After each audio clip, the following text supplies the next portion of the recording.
সেনাপতি আদেশ করুন মহারাজ। কি করেছে আমার রাজ্যের হাল? আমার রান্না করা ফেরে খেয়ে কি করেছো তুমি হাল?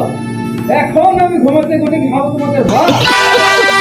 সেনাপতি, আমার রান্না করা ফেরে কে খেয়েছে? নাম বলো তার। জামাল নাপিত খেয়েছে। বন্দি করো জামালকে। পারবো না মহারাজ। কেন পারবে না? আমি কি তোমাকে বেতন দেই না? আমার 3 মাসের বেতন বাকি রয়েছে মহারাজ।